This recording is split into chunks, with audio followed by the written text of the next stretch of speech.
Ayan, isang magandang hapon po ulit sa inyong lahat. Ulitin ko po, no? 6 na araw na lang, camping na po natin, magkikita-kita na po tayo.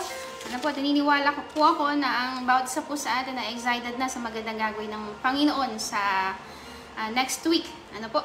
So, bago po tayo magsimula, hinihiling ko po muli na tayong lahat ay yumuko at manalangin. Aming Diyos na dakila at mabuti, salamat muli sa pagkakataong ito na makapag-aral at makapakinig ng iyong mga salita, Panginoon. Patuloy mo kaming turuan, patuloy mo kaming samahan, Panginoon, at punuin mo ng kasabikan ang mga puso namin sa darating na camping, Panginoon. Ngayon pa lang, Lord, hayaan mo, O Diyos, na kami mapuno na ng kagalakan at kasiyahan na nagmumula sa iyo. Sa iyo lamang papuri, sa pangalan ni Jesus. Amen. So muli po, magandang hapon po sa ating lahat. Simula Monday po hanggang kahapon, Wednesday, napakinggan po natin ang ating mga pastor sa mga encouragements nila sa camping po, no? Sa mga nagdaang camping. At ngayon po, itutuloy po natin ang ating pag-aaral ng salita ng Diyos. Ano ba ang napapala natin sa camping? Yan po yung kadalasang katanungan ng mga tao. Bakit camp na tayo ng camp? Bakit lagi tayong nag-schedule ng mga camp meetings? Ano ba daw ang dahilan bakit tayo nagka-camping? Ang camping po ay hindi programa ng tao, kundi programa ng Diyos. Ang Diyos po ang nagdisenyo ng camping. Amen. Alam niyo po, simula Old Testament, no? Magmula dun sa ilang hanggang sa New Testament, alam niyo po, makikita natin ang pattern ng Diyos sa mga campings.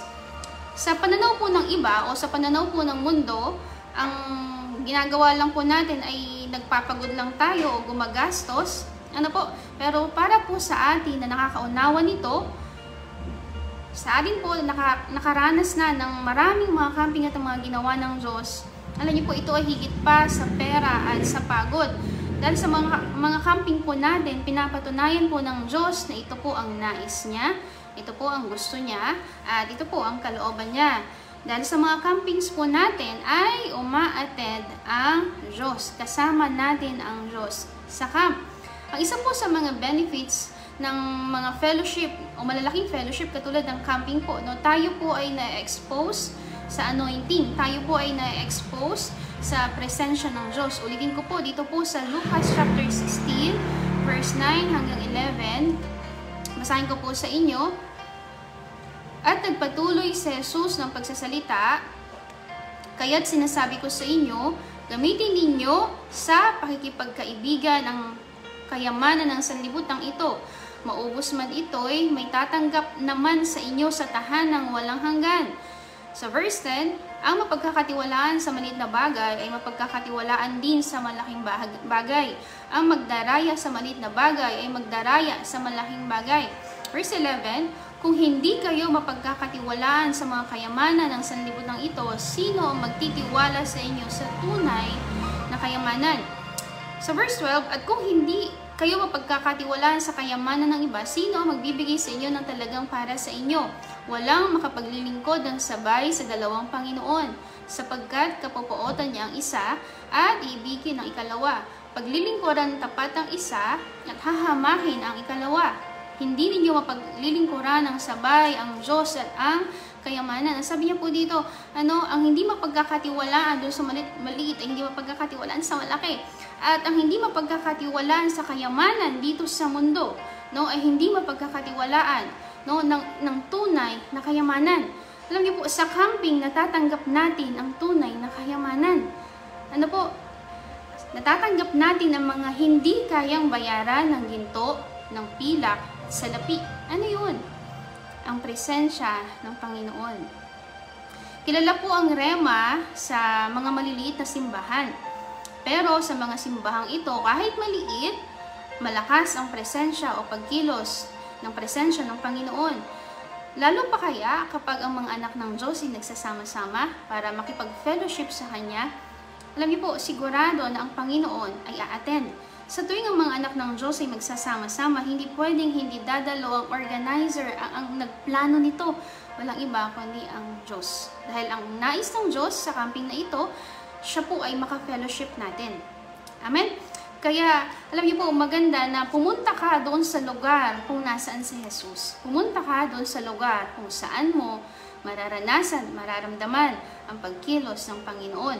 Pumunta ka sa lugar kung nasaan ang presence ng Lord. Bakit? Dahil doon sa lugar na yon, masasatisfy ang mga puso natin. Amen po. Mahanap mo ang longing, ang lahat ng longing ng heart mo. Bakit? Alam niyo po, ang Diyos, si Jesus, ang lahat ng solusyon, ang sagot sa lahat ng mga hinahanap natin. Naghanap ka ba ng tunay na kasiyahan? O naghanap ka ba ng kapahingahan? Naghanap ka ba ng himala sa buhay mo? O ng kalakasan at sa mga panghihinan na nararanasan mo? Mag-camping ka. Dahil sa camping, matatanggap mo ang pinaka-expensive na pwede mong maranasan sa buhay na ito, ang presensya ng Panginoon. Ulitin ko po, sa camping, matatanggap mo ang pinaka-expensive na pwede mong maranasan sa buhay na ito. Ano iyon? Ang presensya ng Panginoon. Ito ang kailangan nating lahat. Alam niyo po, ito ang kailangan nating mga kapatid. Ito ang kailangan ng mga taong dadalhin natin sa camp. Ito ang kailangan ng mga unbelievers, ng mga believers, ng mga nanghihina, ng mga nanlalamig, kahit ng mga malalakas. Dahil, alam niyo po, kapag nandun tayo sa presensya ng Panginoon, alam niyo po, may kakaibang pakiramdam na hindi mo makikita at mararamdaman sa mundong ito, maliban sa piling ng Panginoon. Kaya, mag-camping ka dahil dito nagsisimula na makita mo ang lahat ng kasagutan sa mga bagay na hinahanap mo. Alam niyo po, ang sabi ng Isaiah chapter 10 verse 27, the anointing breaks the yoke. Kapag tayo po ay na-expose sa presensya ng Panginoon, ang lahat ng bigatin po natin sa buhay ay nawawala. So, basahin po natin. Ano po? Dito po sa Isaiah chapter 10 verse 27, basahin ko po sa inyo ulit. Sabi niya, sa araw na iyon, aalisin sa inyong balikat ang inyong pasanin. Wawakasan ang paghihirap na ginagawa sa inyo. Sumalakay sila buhat sa rimon. Ayan, okay, sabi niya, sa araw na iyon, aalisin sa inyong balikat ang inyong mga pasanin. Ang bawat isa po sa atin dito, alam niyo po, lalo na yung mga taong walang pagkakilala sa Diyos. Ang dami nilang yoke, ang dami nilang ulitin ko po, lalo na sa mga unbelievers, ang dami nilang bigatin sa buhay, ang dami nilang pasan-pasan na mga mabibigat at kailangan natin silang ilapit sa Panginoon. Kaya naman po, tayong lahat ay nagbibigay ng panahon, ginagawa natin ang lahat ng paraan na kaya nating gawin para lang maitawid natin itong mga nasyaran, itong mga baguhan na mga miyembro natin. Bakit? Dahil alam natin na doon sa camping, tatanggalin ng Diyos ang bawat pasanin sa kanilang mga balikat. Katulad nung una tayong nakakilala sa Panginoon, katulad nung una nating naranasan ng Panginoon, nung unang camping natin. Alam niyo po, kaya ganun na lang yung pagsusumikap natin. Kahit na mahirap mag-fundraising, kahit mahirap mag-solicit, sa totoo lang, mahirap magdala ng tao sa camp. Pero bakit pinipilit pa rin natin na gawin ang mga bagay na to? Dahil alam natin yung camping, sa camping, matatanggal ang lahat ng mga bigatin katulad ng ginawa sa atin ng Panginoon. Amen. Kaya nga kung meron kang katabi, maganda sabihin mo nga sa kanya, huwag mong palalagpasin ng camping. Mag-camping ka. Okay po. At ang isang bagay naman po na makukuha natin sa camping, sabi niya dito, sa camping magsisimula tayong lumaya. Dito po sa 2 Corinthians, basahin ko po sa inyo, sa 2 Corinthians chapter 3, verse 16 to 17, ang sabi niya po dito, ngunit pagharap ng tao sa Panginoon, naalis ang talokbong. Ang Panginoon, binabanggit dito ay ang Espiritu. At kung saan naroon ang Espiritu ng Panginoon, naroon din ang kalayaan. Ulitin ko po, sabi niya dito, ngunit pagharap ng tao sa Panginoon, naaalis ang talokbong. Ang Panginoong binabanggit dito ay ang Espiritu. Kung saan naroon ang Espiritu ng Panginoon, naroon din ang kalayaan. Where the Spirit of the Lord is, sabi niya, there is liberty, there is freedom. Sa camping, masisimulan natin na malaman ang katotohanan. Alam niyo po, ang sabi po dito sa John chapter 8 verse 32, sabi niya, you will know the truth and the truth will set you free. Ang katotohanan ay hindi ang mga boses na naririnig natin o ang katotohanan ay hindi yung mga salita ng mga tao nakapaligid sa atin. Ang katotohanan po ay kung ano ang sinasabi ng Diyos sa kanyang mga salita. Ang katotohanan ay ang salita ng Diyos. Ang katotohanan ay ang Diyos.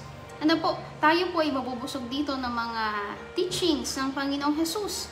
Hindi ka magugutom, mapupuno tayo ng mga salita ng Diyos. At alam niyo po, the moment na marinig natin ang mga salita ng Diyos, alam niyo po, nasisimulan po na mabuksan ang ating mga isipan sa mga bagay na hindi natin alam.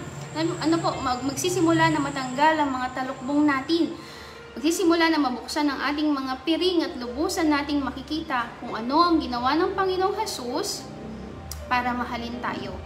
Dahil alam na natin ang katotohanan o magsisimula nating malaman ang katotohanan sa camping na ito, magsisimula rin tayong malaman ang katotohanan patungkol sa mga karapatan natin bilang mga anak ng Diyos, yung mga benepisyo ng pagiging mga anak ng Diyos. Ano po, nagsisimula tayong lumaya sa pagkakagapos ng kaaway. Dahil kung nasa ng Espiritu ng Diyos, naroon din ang kalayaan. Sa camping po, magsisimulang magbago ang buhay natin. Maraming mga tao gusto na magbago ng buhay, magbago ng ugali, magbago ng lahat, pero hindi natin ito magagawa kung tayo po ay malayo sa Panginoon. Kaya naman po, tayong lahat ay maganda, lalo na sa mga baguhan nating mga kasama na isasama ng camping, maganda po na sila ay madala natin. Bakit? Kasi magsisimula nilang malaman ang katotohanan, ang salita ng Diyos, at magsisimula silang lumaya sa anumang pagkakagapos ng kaaway. Kaya naman po, ini-encourage po namin kayo na wag nating palagpasin ang mga camping natin. Lalo na ang darating na Summer Camp 2025, dahil naniniwala tayo na may magandang gagawin ng Panginoon. Wag nating sayangin yung pagod ng ating mga pastor. Wag nating sayangin yung mga pagtutsaga ng ating mga workers. Kampihan natin ang kalooban ng Diyos. Amen? Bakit? Kasi sa camping na ito, sa programang ito ng Diyos, kasama natin siya. Ulitin ko po, sa camping, mararanasan natin ang mararanasan natin ang presensya. Sa camping po, ulitin ko po, mararanasan natin ang presensya ng Panginoon. Tayo po ay ma-expose sa anointing ng Diyos. Matatanggap natin ang pinaka-expensive na pwede nating maranasan sa buhay na ito. Ito po ay walang iba kundi ang presensya ng Diyos. At sa time na ito, lalo na sa pagiging ating salita ng Diyos, alam niyo po, mabubuksan ang ating mga talukbong at tayong lahat ay magsisimulang lumaya. Tayong lahat ay magpapanibagong lakas. Tayong lahat po ay katatagpuin ng Diyos sa camping na ito. Kaya nga po, in-encourage po namin ang bawat isa na sumama tayo ng camp. Bakit? Ang lahat ng bagay ay magiging sulit pagdating mo doon. Amen po. Kaya nga po, alam niyo po sa camping, ang camping ay, naalala ko po, sa simula ng camping, yung mga baguhan, nag-iiyakan. Bakit? Kasi nahiwalay sila dun sa mga kakilala nila. Pero kapag matatapos na ang camping, nag-iiyakan pa rin sila. Bakit? Kasi mamimiss nila yung mga kagrupo nila na makakahiwalay nila ulit. Bakit? Kasi tapos na ang camping. Amen po. Kaya nga po, inaanyahan namin kayo na sumama po tayo ng camp. Amen? Dahil yung mga matatanggap natin dito ay hindi kayang mabayaran ng kahit anong salapi. Pero mararanasan natin ang mga ito na hindi mo kailangang, actually, ang presensya ng Diyos hindi mo mabibili eh. Amen po? Pero kung magkukusa ka na sasama o lalapit, mararanasan mo ito ng dito. Amen po? Dahil ang Diyos ay hindi madamot sa kanyang presensya. Kaya naman po, magkita-kita po tayo doon at pagpalain po tayong lahat ng Panginoon. Nalangin po tayo. Panginoon, salamat sa oras na ito at hayaan mo, O Diyos, na patuloy kaming ma-excite sa mga gagawin mo sa amin sa camping. Ngayon pa lang, O Diyos, katagpuin mo na ang mga kailangan ng aming mga puso, lalo sa mga isasama namin, O Diyos. Ikaw ang patuloy na gumawa ng paraan, ikaw ang patuloy na kumilos at mangusap nang sa gayon sila ay makasama namin sa camping namin na ito, O Diyos. Dahil alam namin, ano man ang pangailangan namin, Ikaw magpo-provide. Ito ay hindi namin programa, kundi programa mo, Panginoon. Salamat, O Diyos, at sa ilang namin binibigyan lahat ng kapurihan sa pangalan ni Jesus. Amen. Magandang hapon po ulit sa